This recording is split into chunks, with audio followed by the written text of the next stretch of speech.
to I'd Like to Get to Know You. We're talking with Keith and Emily Davis.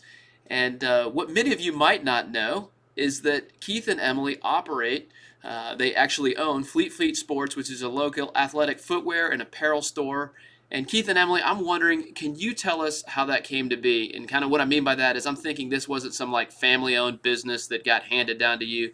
I'm thinking this started with a vision that was stirred in your hearts and kind of percolated, and that's how it came to be. And if that's right, just lay it on us. How did you guys become small business owners? Can you hear me okay? We got you.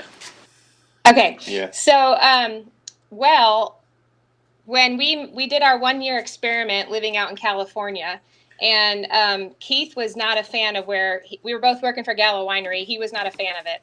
And so he started looking at other options, and he was, big triathlete at the time, working on being professional. And he discovered Fleet Feet. And so there were 15 stores out there, and he decided to apply to be a Fleet Feet operator owner.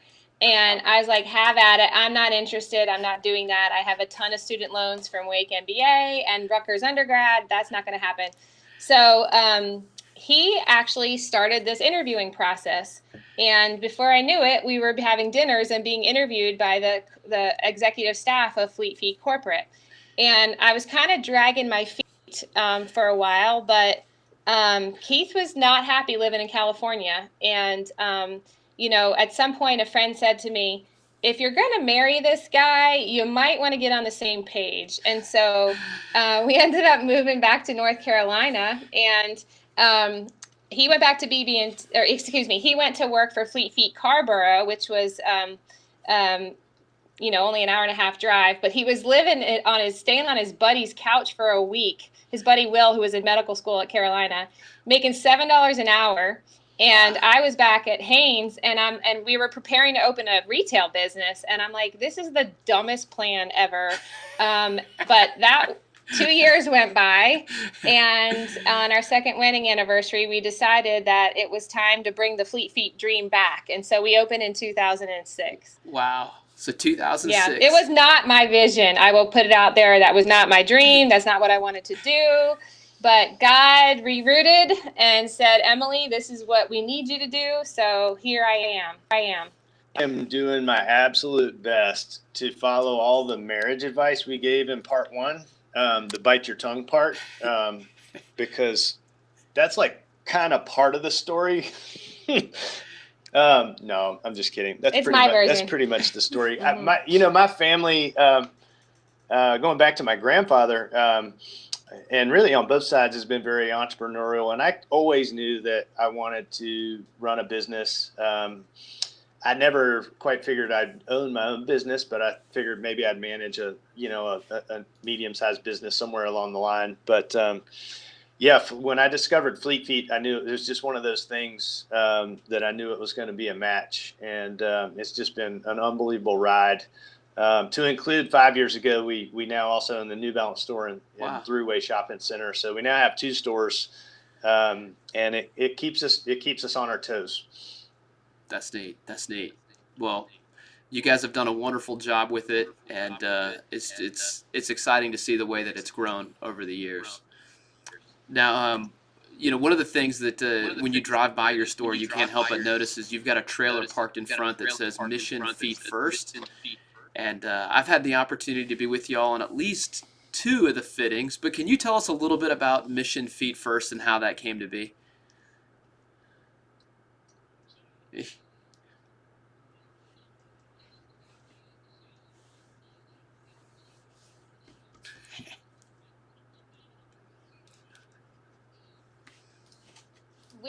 We started Mission Feet First in 2010 as a response. As a response to having customers return shoes. They were in too good of a shape to just ditch them. They were in good shape, but they weren't perfect. And so we couldn't resell them as new. And so over a couple months, we'd gather up 30, 40 pairs of shoes in these black garbage bags. And I was dropping them off at Goodwill. But then we would get requests from this, this family's house burned down, or I have a student whose toes are coming out of their shoe. And so Keith's idea was, let's make it a little bit more formalized and use our customer returns that are in excellent condition for these purposes. And then it really just kind of evolved into a 50c3, and it's exploded over the years. Now we donate thousands of pairs of shoes a year. Wow. We fund.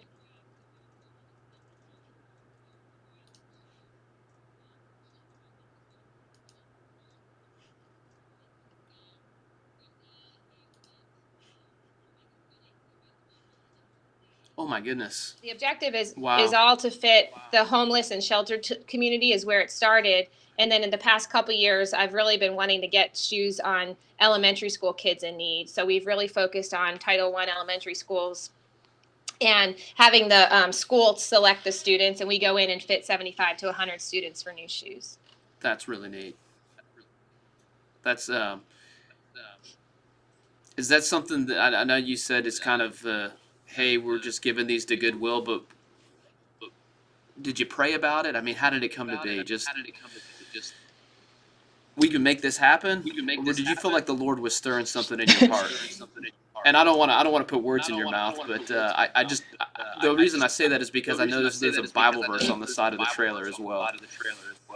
Yes. Yeah, I can tell you the same thing. As when we first learned that River Oaks was going to be our church home, we were sitting in the sanctuary at church as part of our small group, and we had done a study, and it was for a Jen Hatmaker study, and interrupted.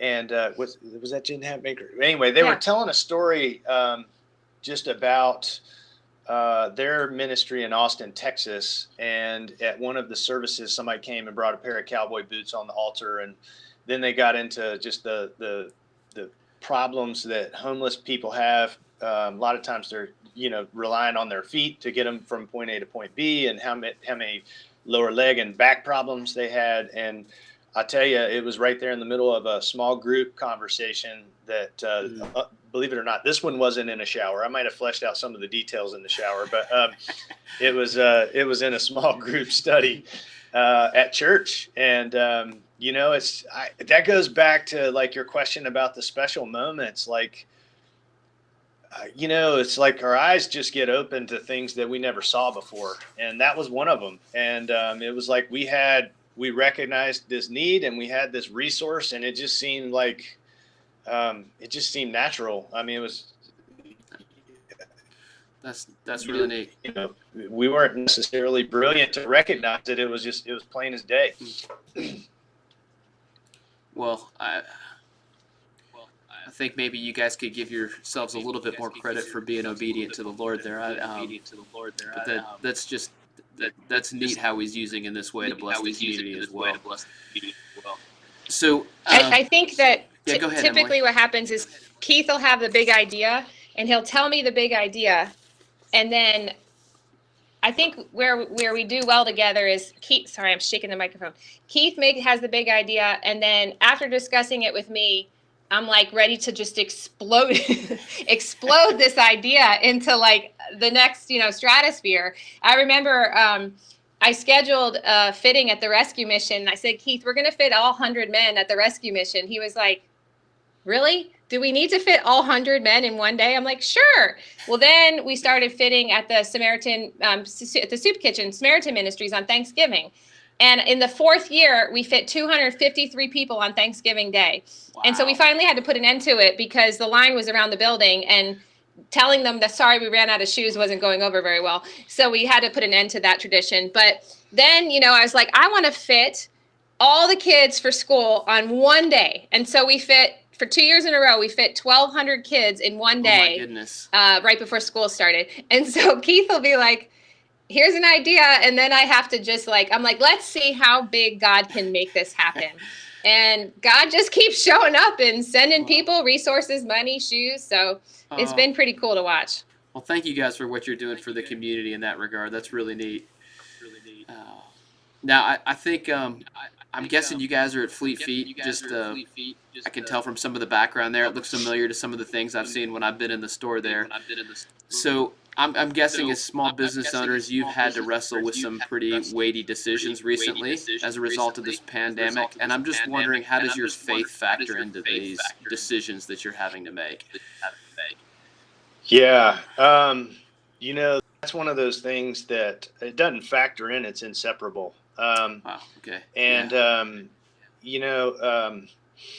every day, I was thinking about the first day we closed our business to the public on, I think it was Tuesday, March 16th. So it's now been like a month and a half ago. Mm-hmm. And that was actually a few days before either the governor or the mayor had given their stay-at-home orders.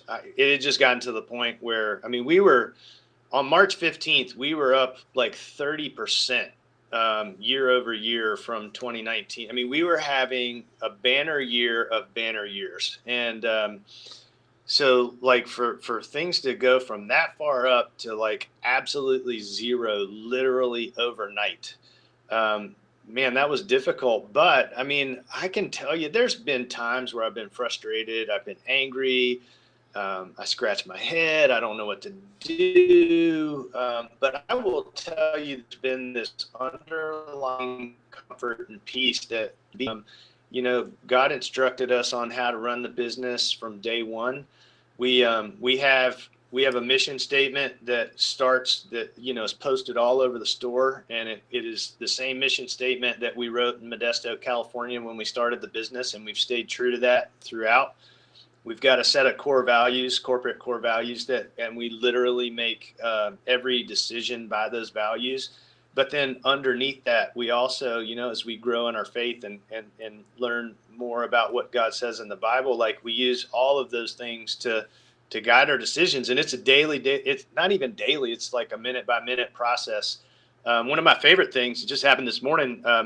We've sort of taken David's challenge to pray 5 minutes a day with somebody else. But every Monday, Wednesday, and Friday, our entire staff gets on a Zoom prayer call. Wow. At 9:30. Wow. And it's great. This morning we had 5 folks on there, and it's just to see we've made the decisions we've made, and that's been hard. But like we've been more focused on our people and just to kind of see what they're going through. So we made some tough decisions. There were some times where we were a little scared. This whole payment protection plan legislation, has been an up and a down, but we've retained, we had 31 team members on March 15th, and we let 5 of them were furloughed. And each one of those 5 had a circumstance that kind of made that an easy decision, but we kept all 26 others, and everybody's getting paid what they got paid before. And at the time, there was no PPP, and we didn't really know how that was going to work out. But like it just keeps working out, And I don't mean to say that flippantly or naively, but like this was kind of like the rubber meets the road. Like, God told us it was going to be fine, and we do the right things, the right reasons, and we mitigate our risk. We're not mavericks, we're not just doing stupid stuff, but we pray about everything and we trust. And Please keep rubbing. Yeah, I think just from really early on, when like overnight we close the store and the news will like freak you out. If you watch the news, forget it. You might as well climb in a hole and hide because the news will freak you out. But from the very beginning, I think it required for me that I was sure that my hope and my trust was not in this business, and that it wasn't about our income from the business or the security or the protection of having the businesses to provide for our family. I needed to right away get comfortable with, if all of that goes away, it will still be okay. If we are stripped of Fleet Feet and New Balance and where we live and how we live comfortably. We've worked our butts off and we live comfortably. If all that goes away, it's still okay. And Addison, our oldest, has been like, Mom, as soon as the business is closed, can we just move to Kenya? And so I'm like, whoa, slow down. You think that would be fun? That's a tough place to live. It's hard to live in Kenya. But I think that for me, I needed to make sure that genuinely I knew my hope was not in our work. And our hope was not in the businesses we've created. That if God wanted to take it away, then take it away, God. I'll do what you asked me to do next. And so that's where I found my peace, that I knew that I could stand in that truth. And then I leave the big decisions up to Keith. Well, and as she was talking, it dawned on me, a little bit of testimony time. But, when we closed down, Fleet Feet has a website that fulfills orders. We were not a part of that. We had never heard of curbside pickup. And within a week, we had developed some processes to kind of keep us afloat. Like we literally thought we could be going for this entire shutdown with zero revenue. And, because we kept our people, we were able, within a week, we're now doing almost half of the shoes that we sell in a given week through a website. And I've got people in here packing boxes, shipping shoes every day. And I guess the point I want to make in this is like I feel like we've been, I don't want to give myself credit for being faithful. I don't know the right way to say this, but when we've done things the right way the entire time, and because we did, when we needed our community, like people are still coming in droves to buy shoes from us because they know what we do and they support us. And so like the seeds we planted years ago are providing us the fruit that we're enjoying now to get us through this season. If I were smarter, I'd tell you about Joseph in Egypt and putting seed in the barn, in the warehouses. But that's kind of what it seems like to me. We did the right thing years ago. And well, it's the whole reap what you sow, and so I think God's allowing us to reap less pain while not being open for regular business. And Keith pounds the Bible. I mean, my gosh, we have a sitting room that we call the Jesus room, and he's in there every day listening to the Psalms that David does, writing his journey group stuff, and I'm like, reading Facebook and drinking tea. Like I'm so not good about it. But he's in there every morning and he writes in a journal and he's so good about it. And if I were to sit in that room for 2 seconds, I'd have 3 kids in there like, Mom, what are you doing? Where are you going? Mom, what are we doing? I'm so bored. And so, he is really diligent in that. And I think that I need that because I know I don't have, well, let me say, I haven't figured out a way to chase my 3 kids out of my face so I can read the Bible long enough. But I need him to read his Bible because then I can lean on the truth that God gives him, And so I guess it helps me that he sticks to the word. Well, the verse that came to mind for me as you guys were talking was Matthew 6, where Jesus says, seek first.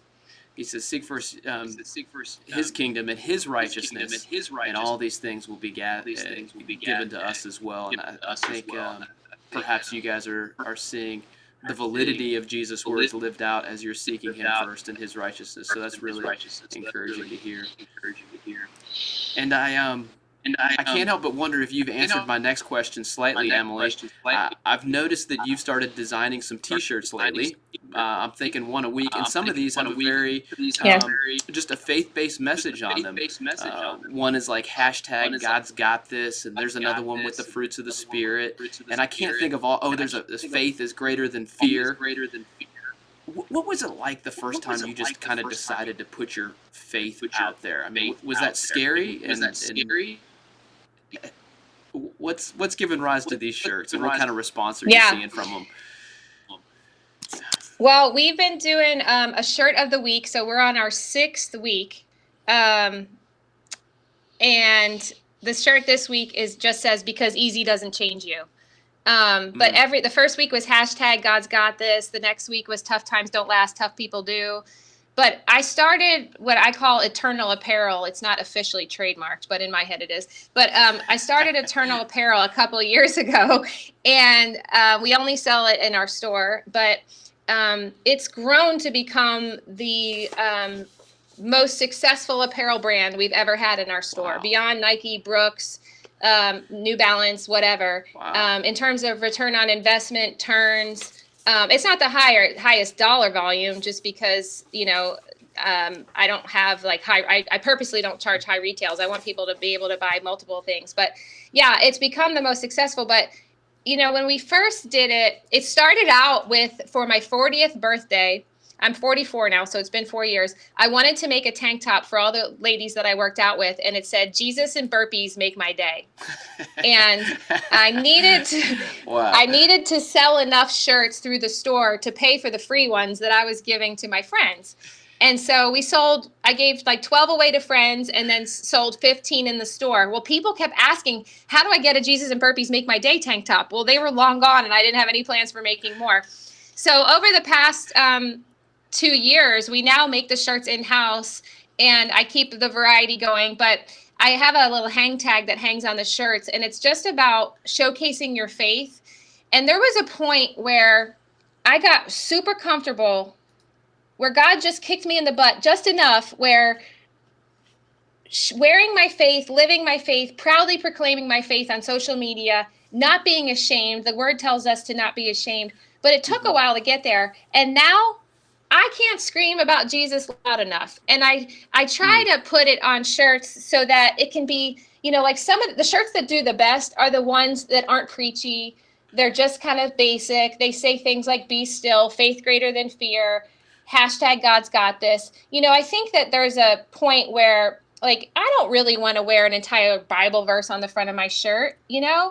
I want it to be just enough of an introduction that maybe somebody will ask me about it. But people are definitely loving it. It's really obvious to our community that we're Christians. In the early days, I would get a little bit of hate mail from customers that didn't want to shop with us anymore because I had included a scripture verse in a customer newsletter or whatever. And it bothered me in the beginning, but then God quickly told me, move on, get over it. I'll take care of that guy. You keep doing what you need to do. Mm-hmm. And I get now a lot of positive emails from people. Just thank you for what you're doing. Thank you for showing your faith. Thank you for encouraging us. And, I think that even for people that aren't sure where they stand in your faith, most people are intrigued by, how do I get that level of comfort? How do I get that level of peace that we see that Emily and Keith are sharing? And it's enough to open the door so that maybe they'll figure more out on their own. But it's just nice to be that little bit of a seed to plant that. And a shirt is a great seed. One little shirt can be a great seed.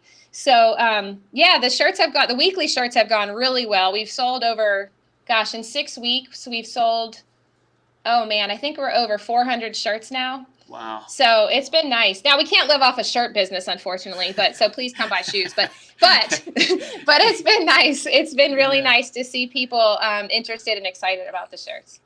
Well, I want to applaud you for the ways that you've been vocal about who it is that you worship. And I just hearing you say that reminds me of a movie, Chariots of Fire. And it's right before Eric Little goes to race in the final in the 400 meters in the Olympics. And Jackson Schultz gives him the card where the verse is on it, where it says, "He who honors me, I will honor." And so it seems like you're seeing that lived out. That's neat. Well, I might just do a shirt that says, "I love Jesus more than anything else in the whole world," and we'll see how many we sell. Why not? You mentioned they're not only selling shirts but selling shoes, and I'm just wondering if you have any plans to sell dance shoes in the future. I think it's a question that's on everyone's mind. There's a video going around of Keith doing a little dance, and we're going to see if we can pull that up for everybody watching, and this will be our last question. But let's see if we can get that rolling. This is Tinkle Toes, Keith Davis. Nicholas, make it happen when you can. Hi, y'all. I'm Pamela Pepkin, and you're about to do Pamela Pepkin's quarantine workout. Wash your hands. 2, 3, 4, 5, 6, 7, 8, 9, 10, 11, 12, 13, 14, 15, 16, 17, 18, 19, 20. Woo! That's great, y'all. Let's dry those suckers off. Hi, y'all. I'm Pamela Pepkin. Oh. So which one was? We didn't see it. What was it? You didn't get to see it. Oh, I'm sorry. It's the Pamela whoever workout. And Keith has this I would describe it as eccentric outfit on. I don't know if that's apparel one could find at Fleet Feet Sports or It is. Okay, great. Most everything you saw there was being modeled. Yeah. I tell you, that right there is the result of having a wife and 3 daughters. I cashed my man card in years ago. That was going to be my next question. I've got 11-year-olds that are just now discovering TikTok. Is this what I have to look forward to as my girls get older, being put up to this? Yes. This is it. Well, Keith and Emily, I really want to thank you guys so much for your time. I've really enjoyed this, and it's been great getting to know you. And church family, I hope you'll join us again next Wednesday as we get to know someone else in our congregation. Until then. Thank you, Andrew.